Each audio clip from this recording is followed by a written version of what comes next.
La chaîne CNews a été sanctionnée en janvier dernier par l'Arcom pour manquement à l'honnêteté de l'information. Très bien, je le note. Mais alors, pourquoi dans le complément d'enquête sur Depardieu, la fameuse séquence de la fillette comporte-t-elle un plan de coupe? L'Arcom ne veut pas le savoir. Pourquoi, quand Depardieu dit tiens, elle se gratte, la fillette ne se gratte-t-elle pas? L'Arcom ne veut pas le savoir. Pourquoi des propos tenus par Depardieu sur une femme de 35 ans ont-ils été frauduleusement placés sur une fillette au montage? L'Arcom ne veut pas le savoir. Pourquoi et comment France Télévisions a-t-elle pu abuser des millions de Français avec un montage frauduleux? L'Arcom ne veut pas le savoir. Pourquoi personne n'a-t-il accès au rush innocentant Depardieu de tout propos pédophile? L'Arcom ne veut pas le savoir. Précision, qu'on ne vienne pas me chercher sur la protection des sources, puisque les sources, c'est moi. Je m'autorise donc moi-même à me donner mes propres rushs. Pourquoi le constat de l'huissier diligenté par France Télévisions n'est-il pas rendu public? L'Arcom ne veut pas le savoir. Pourquoi France Télévisions a-t-il propagé des fake news? L'Arcom ne veut pas le savoir. Comment France Télévisions a-t-elle pu acheter clé en main à un producteur malhonnête, Anthony Dufour, un reportage exécuté par des faussaires?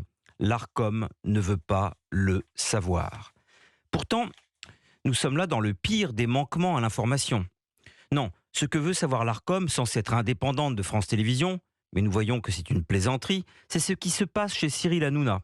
Une vérité proférée sur C8 ou CNews ou toute autre chaîne privée est douteuse. Un mensonge entretenu par France Télévisions est toléré en revanche. L'Arcom, ce sont des gens qui enquêteraient pour savoir si un type qui se fait exploser dans le métro avait un titre de transport valide.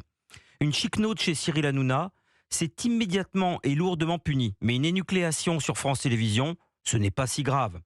Saisir l'Arcom, mais ça ne sert à rien. C'est comme vouloir pisser contre un arc-en-ciel. Ça n'a pas d'effet.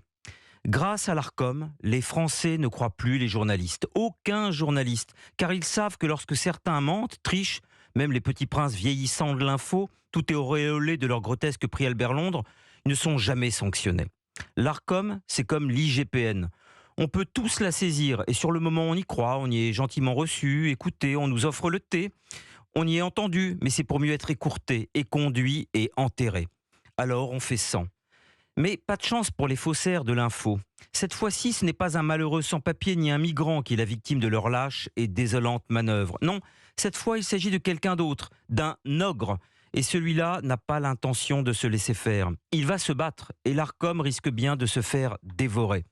Ah, on comprend mieux pourquoi ce silence de l'Arcom. L'Arcom et son sourire obséquieux. L'Arcom et sa chevelure impeccablement laquée sur un lit de calvitie énarquaise. L'Arcom et sa faillotte allure de tâcheronne servile. On comprend mieux pourquoi, devant l'ogre, les gens de l'Arcom ont peur et se terrent, tels des lâches démasqués au fond de leur trou. La revanche et le spectacle qu'ils aiment tant organiser car ils n'en subissent jamais les conséquences ne font que commencer.